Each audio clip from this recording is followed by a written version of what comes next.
ഈ താങ്കൾ പറഞ്ഞ എല്ലാ പ്രശ്നങ്ങളും നമുക്ക് ഒരൊറ്റ ഓപ്പറേഷൻ കൊണ്ട് തന്നെ ഇത് പരിഹരിക്കാൻ പറ്റും. അത് അതുപോലെ തന്നെ നിലനിൽക്കുകയും ചെയ്യും, വർഷങ്ങളോളം നിലനിൽക്കും. ഡോക്ടർ ഇങ്ങനെ ഡെലിവറിക്ക് ശേഷം വയറൊക്കെ ഇങ്ങനെ കുറച്ച് വലുതായിട്ട് വന്നിട്ടുണ്ട്.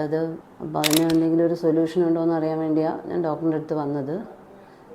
എക്സസൈസും ഡയറ്റും ജിമ്മിലൊക്കെ പോവുകയൊക്കെ ചെയ്തു, എന്നിട്ടും അങ്ങനെ വലിയ വ്യത്യാസം വന്നില്ല. അപ്പോൾ അതിന് ഓപ്പറേഷൻ അങ്ങനെ എന്തെങ്കിലും ഒരു സൊല്യൂഷൻ ഉണ്ടോ, അഥവാ ഇങ്ങനെ ഈ ഓപ്പറേഷൻ ചെയ്താൽ എത്ര നാൾ നമ്മൾ റെസ്റ്റ് എടുക്കേണ്ടി വരും, പിന്നെ എൻ്റെ നോർമൽ ലൈഫിലേക്ക് നമുക്ക് എത്ര നാളിനുള്ളിൽ നമുക്ക് നോർമൽ ലൈഫിലേക്ക് പോകാൻ പറ്റും?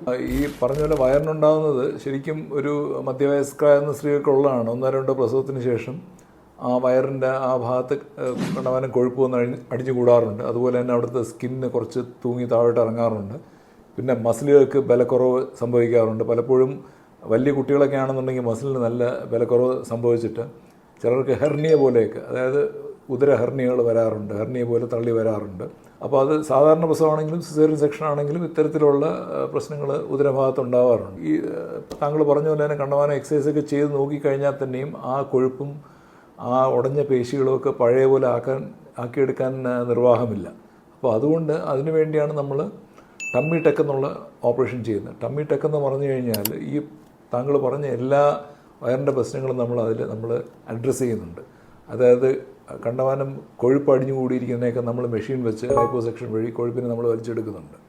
പിന്നെ എക്സസായിട്ട് തൂങ്ങിക്കിടക്കുന്ന സ്കിന്നിനെയൊക്കെ നമ്മൾ റിമൂവ് ചെയ്യുന്നുണ്ട്.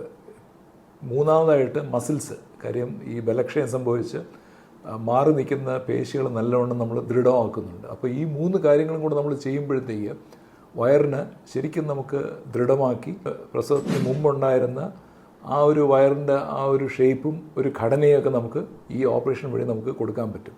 അതാണ് ഈ ടമ്മി ടെക്ക് എന്നുള്ള ഓപ്പറേഷൻ്റെ ഏറ്റവും വലിയ ഒരു ഗുണം എന്ന് വെച്ച് കഴിഞ്ഞാൽ ഈ താങ്കൾ പറഞ്ഞ എല്ലാ പ്രശ്നങ്ങളും നമുക്ക് ഒരൊറ്റ ഓപ്പറേഷൻ കൊണ്ട് തന്നെ ഇത് പരിഹരിക്കാൻ പറ്റും. അത് അതുപോലെ തന്നെ നിലനിൽക്കുകയും ചെയ്യും, വർഷങ്ങളോളം നിലനിൽക്കും.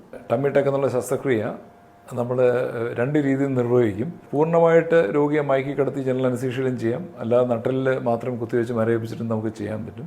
പക്ഷേ സർജറി കഴിഞ്ഞാൽ ഈ പറഞ്ഞതുപോലെ ഒരു 3-4 ആഴ്ച വളരെയധികം ശ്രദ്ധിക്കേണ്ട ആവശ്യമുണ്ട്. വലിയ ഹെവി ആയിട്ടുള്ള ഭാരമുള്ള സാധനങ്ങളൊന്നും എടുക്കാൻ പാടില്ല, ഭാരിച്ച എക്സസൈസുകളൊന്നും ചെയ്യാൻ പാടില്ല.